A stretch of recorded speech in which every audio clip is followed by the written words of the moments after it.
दोस्तों ये वीडियो सिर्फ आपको जागरूक करने के लिए बनाए जाते हैं। ऐसे कोई भी वीडियोस देख के आप खुद के ऊपर कोई भी ट्रीटमेंट का इस्तेमाल ना करें। अगर आपको इस तरीके का या किसी भी तरीके का कोई बीमारी होता है तो एक क्वालिफाइड डॉक्टर को दिखाएं और उनके प्रिस्क्रिप्शन के मुताबिक ही ट्रीटमेंट स्टार्ट करें। सेल्फ मेडिकेशन को ऑलवेज अवॉइड करें। दोस्तों, क्या आप अपने चेहरे के ऊपर होने वाले काले काले दाग या धब्बों से बहुत ज्यादा परेशान हो चुके हैं और आप जानना चाहते हैं कि कैसे आप इनको ठीक कर सकते हैं? तो ये वीडियो बिल्कुल आपके लिए है। आई एम श्योर ये वीडियो को अगर आप एंड तक देखेंगे तो आपको बहुत सही और बहुत सारे अच्छे इंफॉर्मेशन इसके रिगार्डिंग मिलेंगे। तो इस वीडियो को एंड तक देखिए और हो सके तो मेरे चैनल को जरूर सब्सक्राइब कीजिए। तो चलिए शुरू करते हैं। चेहरे के ऊपर काले दाग धब्बे हमें बहुत सारे कारण से या बहुत सारे बीमारियों में हो सकता है, लेकिन मोस्ट कॉमनली जिस वजह से हमारे चेहरे के ऊपर काले दाग धब्बे हमें होते हैं उसी के ऊपर मैं आज फोकस करूंगा, जिसको पोस्ट इंफ्लेमेटरी हाइपरपिगमेंटेशन या PIH बोलते हैं। इसका मतलब क्या है? मतलब बहुत ही आसान है दोस्तों। सोचिए आपके फेस के ऊपर पिंपल यानी एक्नी हुआ है, तो वो एक्नी ठीक होने के बाद कभी कभी क्या होता है, उस जगह के ऊपर एक काला स्पॉट रह जाता है।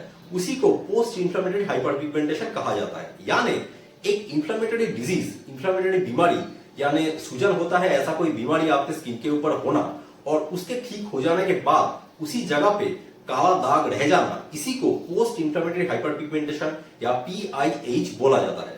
हालांकि PIH हमारे स्किन के किसी भी एरिया में हो सकता है, लेकिन फेस के ऊपर होने वाले, मतलब हमारे चेहरे के ऊपर होने वाले जो काले दाग धब्बे होते हैं उन्हीं से हम सबसे ज्यादा परेशान रहते हैं। तो उसके ऊपर ही मैं सबसे ज्यादा आज फोकस करूंगा। अब जिनको एक्नी या पिंपल होता है उनको तो पता ही होगा कि उनमें से आधे से ज्यादा लोगों को एक्नी होने के बाद अपने चेहरे पे कहीं ना कहीं पे तो काले दाग धब्बे होते ही हैं।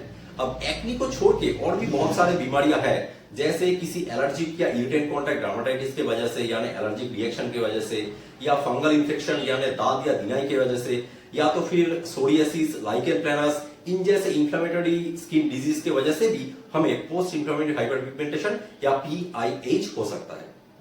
अब इसमें एक्चुअली क्या होता है, जहां पे ये इंफ्लेमेटरी डर्मेटोसिस यानी सूजन वाले बीमारी होते हैं, वहां पे इन सूजन की वजह से कुछ केमिकल्स निकलते हैं और ये केमिकल्स क्या करते हैं, हमारे जो मेलानोसाइट्स होते हैं उनमें मेलानिन प्रोडक्शन को या तो स्टिमुलेट करते हैं या तो फिर मेलानिन का जो ट्रांसफर होता है उसके रेट को भी स्टिमुलेट कर सकते हैं, जिससे उस जगह पे मेलानिन पिगमेंट ज्यादा बढ़ जाता है, जिससे उस जगह पे काले काले दाग हमें दिखाई देते हैं। तो जाहिर सी बात है, पोस्ट इंफ्लेमेटरी हाइपरपिगमेंटेशन को अगर हमें रोकना है या इसको ट्रीट करना है, तो जिस बीमारी की वजह से ये दाग हमें हो रहा है उसको जितना जल्दी हो सके हमें ट्रीटमेंट करना होगा।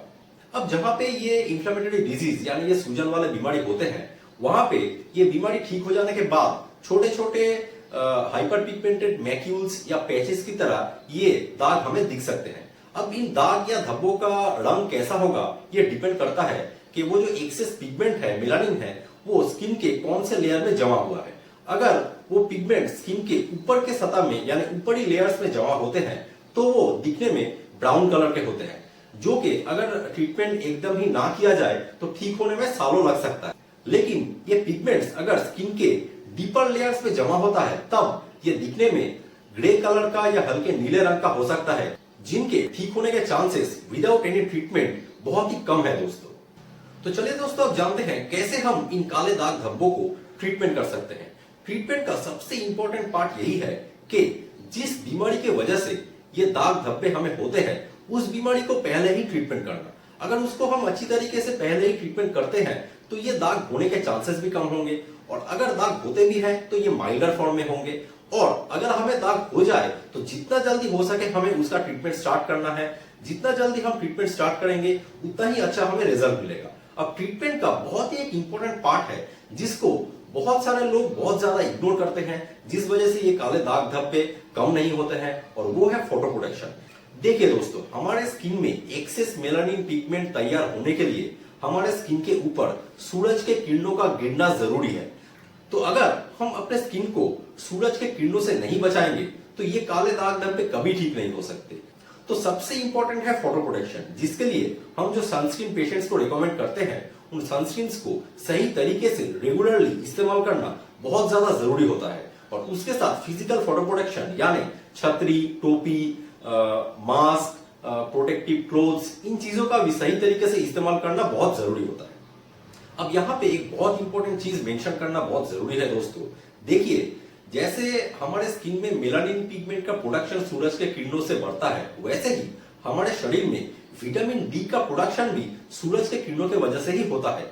तो अगर हम रेगुलरली सनस्क्रीन अप्लाई करते हैं और बहुत स्ट्रिक्टली फोटो प्रोटेक्शन मेथड्स का इस्तेमाल करते हैं, तो ऐसा हो सकता है कि हमारे शरीर में विटामिन डी का मात्रा थोड़ा सा कम हो जाए या हमें विटामिन डी का डेफिशिएंसी हो जाए।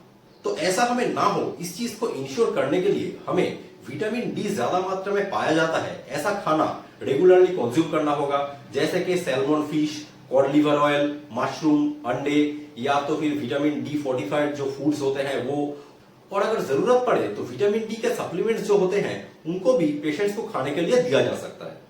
अब ये जो काले दाग धब्बे होते हैं, इनको कम करने के लिए उनके ऊपर पर्टिकुलरली लगाने के लिए कुछ क्रीम्स का हम इस्तेमाल करते हैं, जैसे कि hydroquinone, topical retinoids, kojic acid, arbutin, licorice, azelaic acid etcetera. और कभी कभी हम कुछ कॉम्बिनेशन क्रीम्स का भी इस्तेमाल करते हैं, लेकिन आपको ये चीज इंश्योर करना होगा कि ये जो काले दाग धब्बों को कम करने वाले क्रीम्स होते हैं, इनको आप एग्जैक्टली डॉक्टर ने जितने दिनों के लिए यूज करने के लिए दिया है उतने दिनों के लिए ही यूज करें। खुद से थोड़ा सा भी ज्यादा इनको यूज मत कीजिए, इससे आपको बहुत ज्यादा खतरा हो सकता है, इससे आपको बहुत ज्यादा साइड इफेक्ट्स हो सकते हैं। और एक चीज आपको ध्यान रखना होगा कि आपका एग्जैक्टली जहां पे ये काला धब्बा है उसी के ऊपर आपको ये क्रीम लगाना होगा।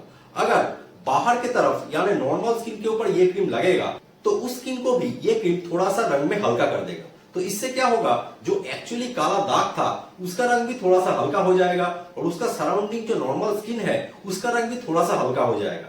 इससे जो एक्चुअल कॉन्ट्रास्ट इनिशियली था वो मेंटेन होगा। तो दूर से देखने में ये और ज्यादा खराब लगेगा कि एक नॉर्मल स्किन, उसके बाद थोड़ा सा सफेद दाग, उसके बाद थोड़ा सा डीप या पिगमेंटेड स्किन। तो मेरे बात को बहुत अच्छे से समझ लीजिए, इस चीज को आपको इंश्योर करना है कि आपको जहां पे एग्जैक्टली काला दाग हुआ है ठीक उतने ही एरिया में इन दाग को कम करने वाले क्रीम्स को आपको इस्तेमाल करना है। और डॉक्टर ने जैसे कहा है वैसे ही उतने दिनों के लिए ही इसे इस्तेमाल करना है। और उतना दिन उस क्रीम को इस्तेमाल करने के बाद आपको एग्जैक्टली सही टाइम पे अपने डॉक्टर के पास फॉलोअप विजिट में जाना है, ताकि अगला जो स्टेप है वो सही से हो सके। अब देखिए, किसी किसी पेशेंट्स में इन क्रीम्स को लगाने से कुछ भी फायदा नहीं होता। अगर ऐसा होता है तो हम लोग as a second option chemical peeling या लेजर्स का भी इस्तेमाल कर सकते हैं।